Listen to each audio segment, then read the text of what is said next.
it's all about the animals for me. So I don't know what format people tend to want me to discuss, but if anybody wants to ask me anything particularly, then please do so. But I think a lot of people probably at the moment want to hear about my running and my world record attempt. So I'll start with that, but if it gets boring, I'm afraid I haven't got any slides, I haven't got a computer, because as I said, I've got 400 animals and they take all the money, so I'm very, very basic, just like me. Yeah, well, at the moment I'm in the middle of trying to break a world record for the animals, and that world record is to be the fastest woman to go to each continent and complete a marathon, as well as the polar ice cap, which is supposed to be the worst one. So I've got that one out of the way. I won that one in April, and I broke the record for the fastest woman ever to run a marathon at the North Pole, basically. Thank you very much.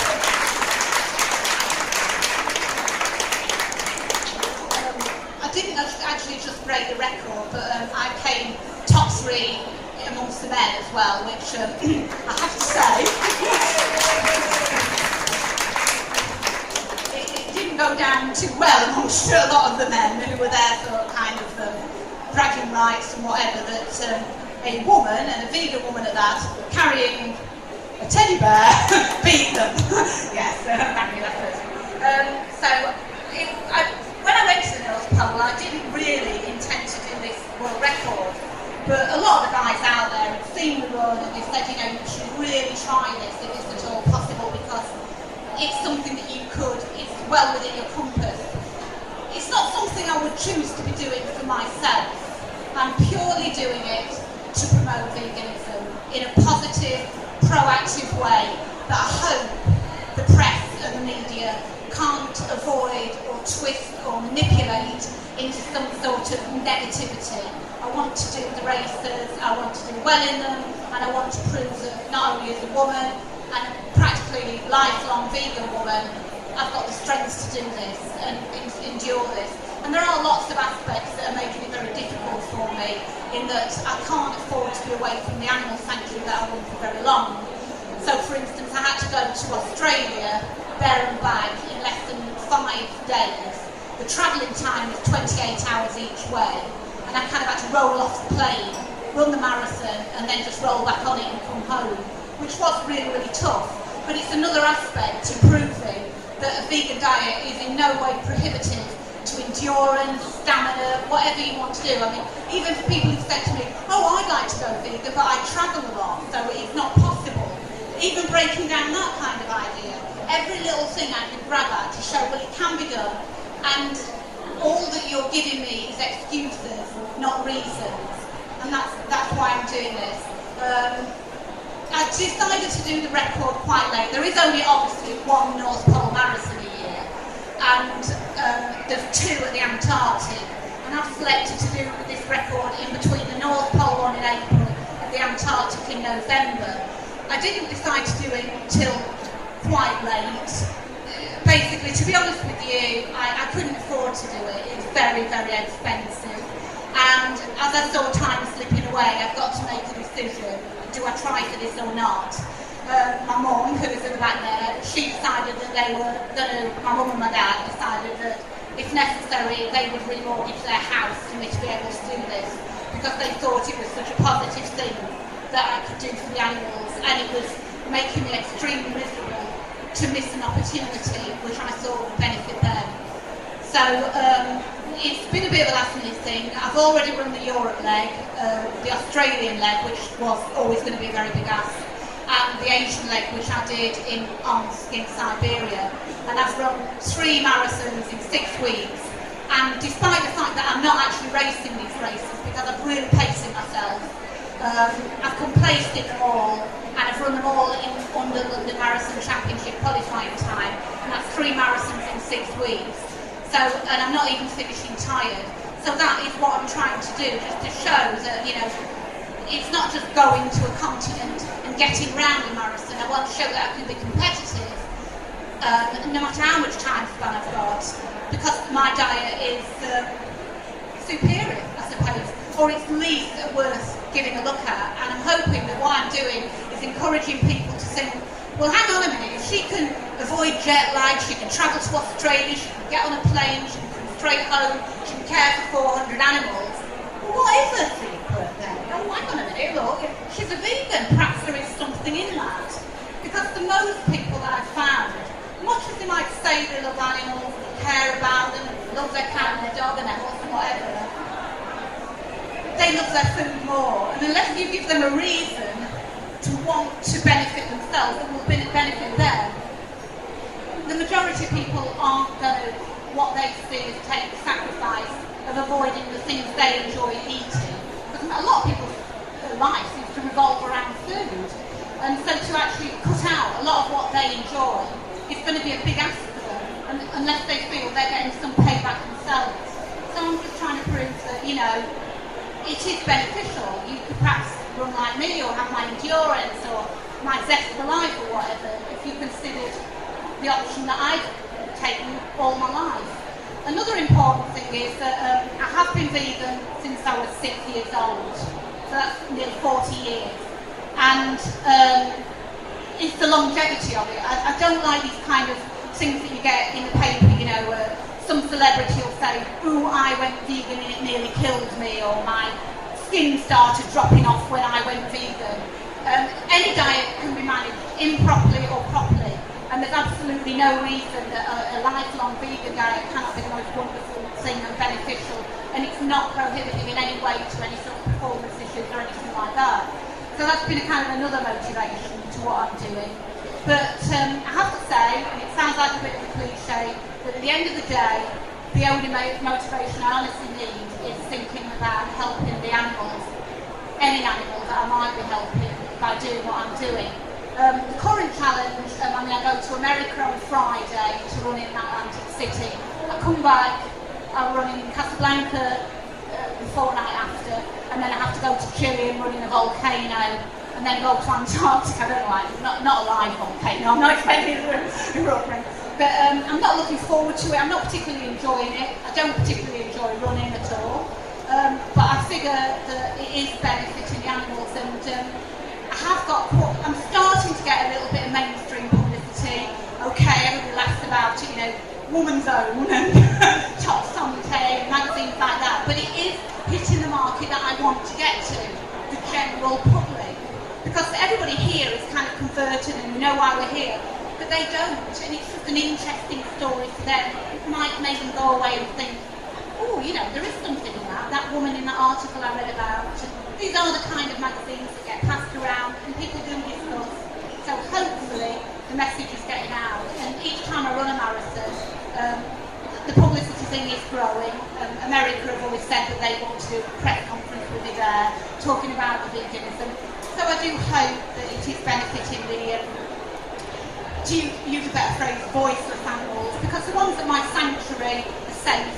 They're always going to be safe. I'm always going to look after them, and I'm always going to love them. But there are only 400 there, that's all I can look after. I can't do anything for the ones that are stuck in a factory, farm, or a cage, or some atrocious place. I can't do anything but do this to help them. And that's why I've always tried to do, I suppose, off-the-wall things. Like, you know, people know that I'm in the fire brigade. I was the first woman in my section to be, you know, to take a firefighter.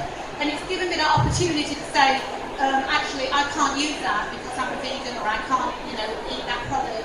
And it's given another angle of, you know, a group of people that probably wouldn't normally have to consider veganism, like the fire service, and have to think about my needs as equal needs. And that's always been quite important to me, to just introduce in a kind of softly way the fact that I do believe this. As much as some people have religious beliefs, this is the belief that I've always carried, that it is wrong to harm any creature on this earth, and especially for your own benefit or just your own desires, or you like it, or you think it's alright.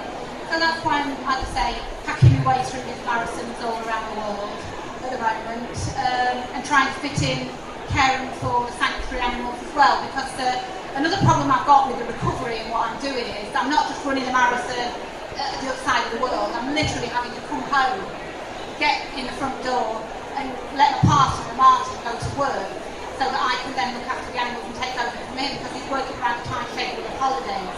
So it is quite a stressful and strenuous regime, but as I say, I will be glad when it's over.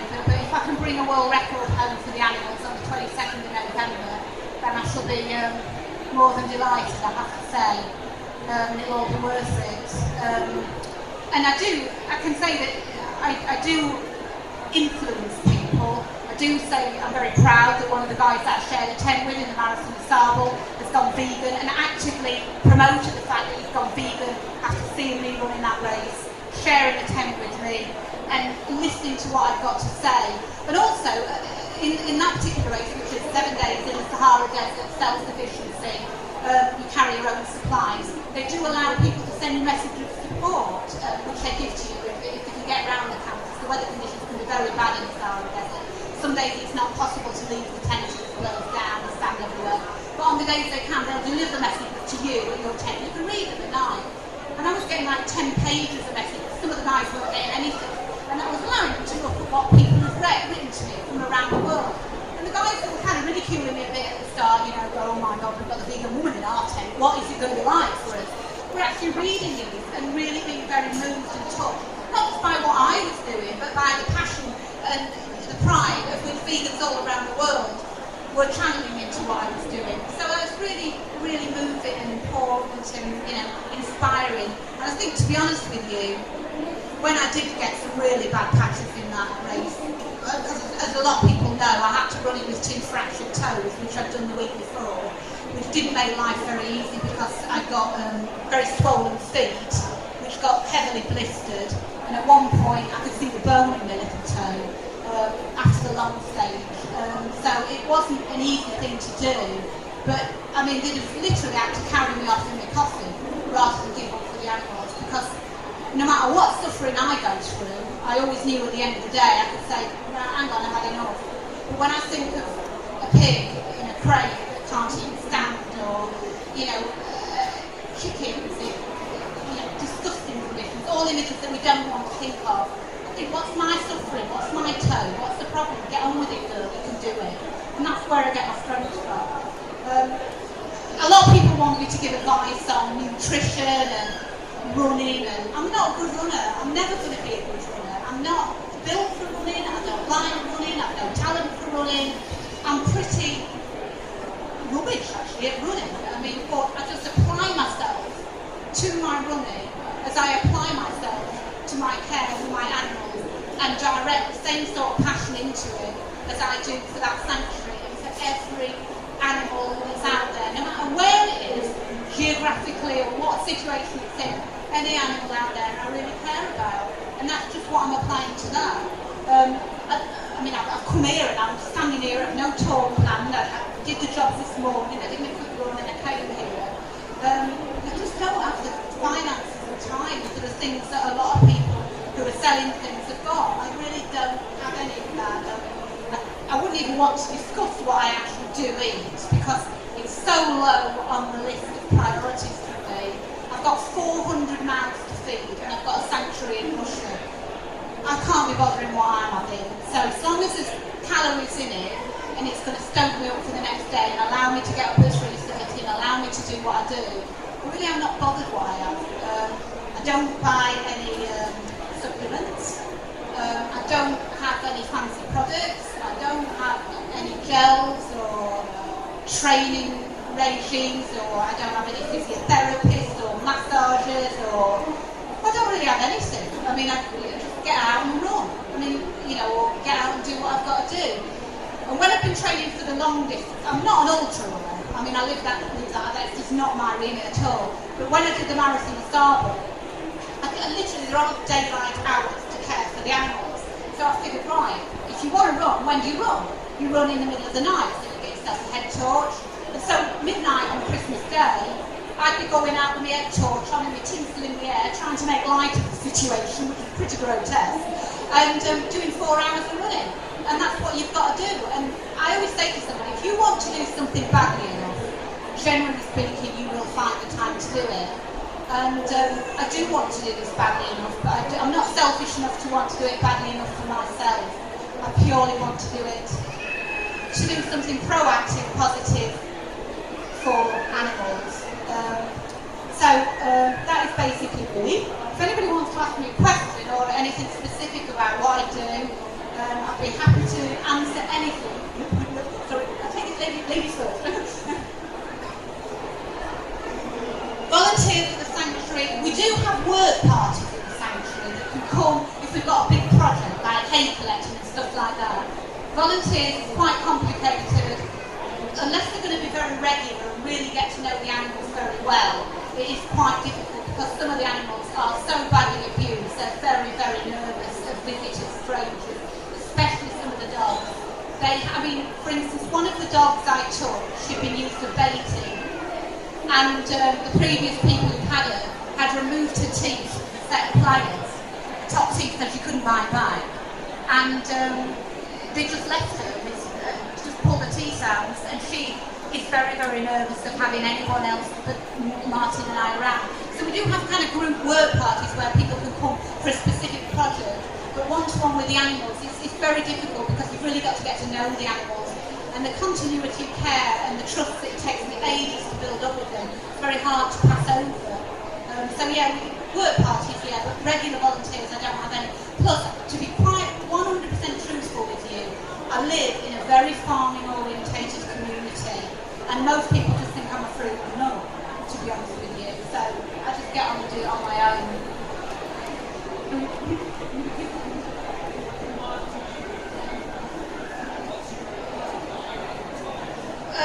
2:38 is my best marathon time. Miles a week. If I want a quick marathon, I'll run probably 80 to 100 mile a week, but it's very rigid sessions, so don't ask me if you ask me what day it was, I probably couldn't tell you, but if you ask me what is the day, and I can tell you it's 10 by 800 metre pushes at lunchtime and a long one in the evening. So I tend to work this 3 sprint sessions a week, 1 midweek longish run, 1 hill session, and 1 long run at weekends, and that tends to add to about 80 to 100 mile a week. My longest running week for marathon is Scarborough, when I figured I'd just better get out there on my feet for a long time. It was about 300 kilometres. And I had to do that. I did that around about Christmas time because Martin was off and he could cover the animals while I could go out for like 8 hours. But that is pretty tough. Yeah. Pardon? 1 core food that I would have. Well, for marathon to start, I don't have these regularly, but pine nuts, Siberian pine nuts. And one thing that I found beneficial in the long distance races, when you've got to check what you've got in your pack because you've got to carry it, they're Marbacre bars. Just Marbacre flapjack bars. That's what I took to the desert with me. Cheap, cheerful, stuff them in your pack and off you go. I really don't know what I'm going to eat from 1 minute to the next because I'm not really planning it like that. Very often I am the last thing I think about at the end of the day. So as long as it's something there for me, I'm grateful. And if it's enough to, calories to get me through tomorrow, that'll do for me. Yeah, that's what I do.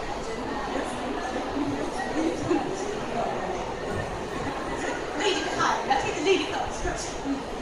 Yes, yes, I know.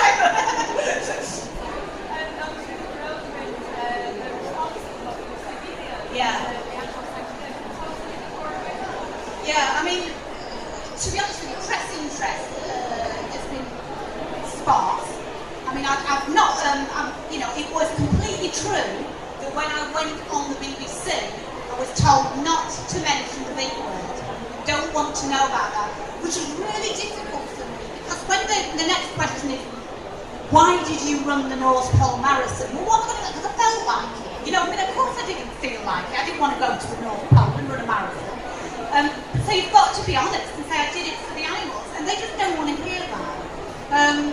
When I went to Siberia, I was just stunned. It was like, I was getting off the plane, and it was like, we've got several press interviews lined up for you. So what is this? I finished that race in Siberia, and it was like, Ali Gabriel just broke the world record. And I'm thinking, they were interested, and they wanted to know everything about it. They were curious. They weren't dismissive in any way. It wasn't just, at the end, they gave a special presentation to me for what I'm doing, and including their race in the world record. And there's this guy on stage, and he's building up this woman, and this woman's like, shit, where is she? And I was it's me, And they weren't reticent, they say she's doing this for animals. She's a vegan, she's a strong woman, and she's here to show us all. And I'm thinking, when I got back to the hotel room, I thought, blimey, if they're saying you're strong in Siberia, you're really, if they're saying you're tough there. But it was overwhelming. I mean, it's every minute I was there. And one of the most memorable things about that race was when I arrived in Siberia, a vegetarian girl contacted me. She lived in Oms, and she said if there would be any chance we could meet up, that would be the most amazing thing. And I said, of course. And she said, look, I help at a dog rescue. And that's where I wanted to go. I mean, I just wanted to be there. And I went down there for about 2 hours and saw the wonderful work that they do. Very primitive, like myself almost, but the passion and the care and the love. And they said when I left, we know you're going to a running conference tomorrow, a press conference, but if there's any way you can mention the dog sanctuary. And of course it was like, ooh, the running, why are you here inside? I mean, you see this dog sanctuary. And they were so overwhelmed with what I've done for them. It got them all over Russian media, Russian news. It got loads of interviews, and I was so proud of being able to do that. Another thing that really pleased me is in Siberia in particular, there aren't too many vegetarians and vegans, yet the ones that were running that race or had come to see me run were absolutely overwhelmed that they, not because it's me and I'm there, but somebody had come with a vegan top on, so that then they could tell their parents or partners or family or friends or whatever, but it won't kill me because she has come and done it. And one lady came to me and she said, it means so much because you're not doing it in America, you're doing it here, where I live, amongst my friends. And they've made such an effort. I mean, little Percy who goes everywhere, he's a right celebrity. And school kids have made banners on the roadside, come on Percy, come on Percy. And okay, Percy is kind of a cheeky little chappy, but he does break down a lot of stereotypes and introduces the issues in a very softly way to all sorts of generations. And I'll tell you something, sometimes when you are asked about veganism and animal rights and etc., it can quickly become into a rather confrontational situation whereby, I did an interview on the radio and the guy who interviewed me had just been to get a ham sandwich. And of course he's sitting there with his ham sandwich and I'm looking at the ham sandwich and he's saying, oh, I guess you're hating me for that, kind of thing. And you can't say, yes I do, I love the dog. You can't say that, so you've got to kind of be a bit light-hearted about it. And by, having little Percy there, it just gives that little breakdown of, it's funny, it's not just, I'm here to dictate to you what you shall eat. And it's just another little angle that I try to introduce, rather than just going and, stamping the feet and what probably I would want to do. But I realise now you can't do that, it's going to get you absolutely nowhere fast. People do ask me, another question is, why do you always wear the 269 knife top? Because Sasha asked me to, if there was anywhere I could help. And I figured it was kind of this thing, when I did the North Pole, the angle was going to be vegan on top of the world, which literally I was.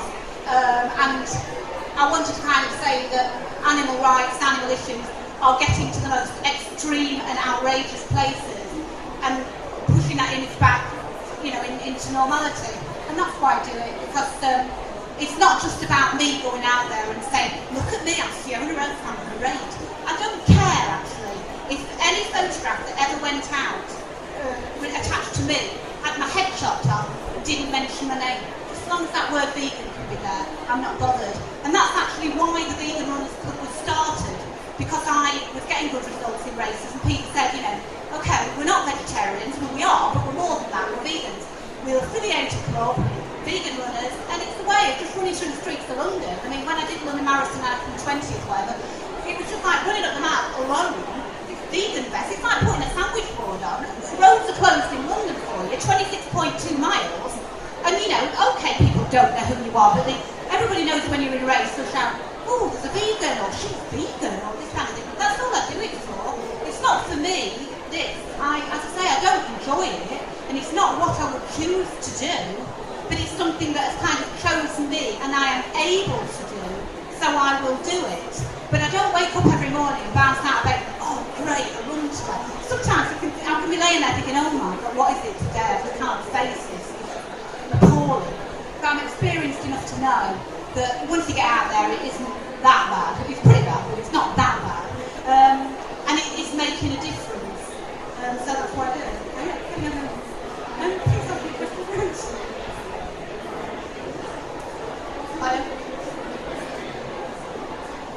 To be honest, everybody thinks everybody's after money, but it's money. It's like spreading it around Facebook, donate, because the bills are huge. They're enormous. They're just so massive. At the end of the day, I know before I can do anything, I have to have £10,000 ready to pay for the bills for the animals I care for. That's not including our bills, obviously. I mean, Martin's salary goes to take the mortgage for the place where they live, and everything else then goes to the animals. Everything my mum's got has always gone to the animals, and everything I can earn. And it is about finances. And sometimes people think when organisations ask for finance, oh, the money grabbers. It's not for me. I mean, I wouldn't care if anybody never gave me a penny piece in my hand if they want to pay the feed merchant, if they want to bake us some hay. That's fine, because we don't take an income off that. Everything we've got goes into it. It's just that to rescue on the scale that I'm being asked to rescue, and I'm getting phone calls every minute of the day and night. I can't do it without finance. As much as I'd like to pay the feed merchant with love and kisses and, you know, best wishes, he wants his money, and I've got to find it. So it's all about finance, unfortunately. It's just a brutal world, and that's the truth of it. Pardon? Well, funnily enough, you should say that, but look what I've got here. A load of forms, and look, there's standing orders on the back. And there's information about the sanctuary on this form here, which Martin has printed out. So if anyone would like one, you're perfectly welcome to have one. Even if you want to just colour on it, you can colour out my face or something. But no, that is, you know, the best way to do it. Or, you know, as I say, just word of mouth, or just raised funds if you can, you know, like a jumble sale or anything like that, because it is just about funds, unfortunately. Well, thank you very much. It's an answer. Yes. Oh yeah, there is obviously when I started to do this North Pole, this challenge, the World Record Challenge, I didn't really know how much it was going to cost, or it's very, very hard to evaluate. And I think if I'd have been honest with myself, I wouldn't have actually tackled it. But I kind of kidded myself, oh, I can get an economy flight to Australia for £600. You know, it was all that kind of thing, just to kind of fool myself into saying, yes, I'm going to do it. But it is obviously costing an awful lot of money. But a very kind lady in France, a very elderly lady, I wrote to her and I just told her what I was doing, and after a few letters back and forth, she's lifelong vegan, she said, yes, I'd like to help. And up to the value of £10,000, she's going to, if somebody gives £1, she'll give £2 to help me do this. Because she said, as a lifelong vegan herself, at 87 years old, she doesn't think there's been a much better opportunity of trying to push not just women's, you know, a woman, but a vegan woman out there in a positive way, in a way that a lot of people have got very short memories. They don't think about things very deeply. So a lot of people know that running a marathon is hard. And to say you're going to run a marathon on every continent, and you're going to do it as a vegan woman, and you've been to the North Pole, and you've been all the men who've got too, she thinks that's a magnificent way of saying, you know, this is what you can do. So she's willing to double anything anybody chooses to give. So if you decide to donate £1, in effect, I'll get 3 to continue with this challenge. So that's a really, really amazing thing. And it has actually been a real lifesaver, because obviously there are a lot of hidden costs in doing this, you know, visas, lots and lots of things that I probably didn't want to think about at the start, because it would have just put me off. I just thought, no way can I even think about doing this. Because unfortunately with these extreme events, you get a lot of people out there with an awful lot of money that instead of having a Ferrari, they just travel around the world with loads and loads of money for the next extreme, ridiculous thing they can do. And that's obviously not me. People have said to me, how long are you going to carry on doing this? And I will only carry on as long as I think it's benefiting the animals in some way. After that, I'll just do something else. Because I'm really not doing it for some adrenaline kick for myself, because it's just not like that at all. It's not what I would choose to be doing, particularly at this present time. When I'm away to the sanctuary, I go through absolute hell with worry, and also it gives me a great opportunity to actually sample an emotion I do not like to feel, and that is helpless. So when we started the sanctuary, I started that out of frustration that I literally physically hands-on could not help that animal that was suffering because I hadn't got the facilities to keep it, so it might be a pig or something. And when I'm away from the sanctuary, Martin rings me and says, you know, what do I do now? Or, you know, one of the horses is poorly or something. The feeling of helplessness that I can't just reach out and help the animal, and it's just awful, and it does me good, really, and it creates a new zest in me when I get back to appreciate what I've got being there, because I have to say that sometimes it is extremely tough to be getting up at 3:30 in the morning, going to bed about 10 o'clock at night, and just working through the whole of the day, and the only break I get from that is running. But in the night time, the alerter might go off, and I'm running up to the fire station in the night, waiting to put out a fire and work on it. It's a really, really hard life. So it renews my zest for doing that, and also makes me really appreciate that no matter how hard it is, I am fortunate enough to be able to help, because the feeling of helplessness is just appalling. You know, I remember we went to the airport once, and the car pulled next to a pig transporter, and they were just all in there, squashed up together, and I could have literally leaned down and touched them, and there was nothing I could do. And living in a farming community, we have the chicken sheds emptied regularly, and we go past the house. And one day I got in the car and was going in the same direction, and I followed it, and I don't know why I followed it, and it stopped at a shop, and the driver got out and went in. And I sat behind it, and I said, what are you thinking? What can you do? You can't do anything. You can't do anything. I'm sitting there, just thinking, I cannot physically do anything to help those chickens, apart from watch them go to die.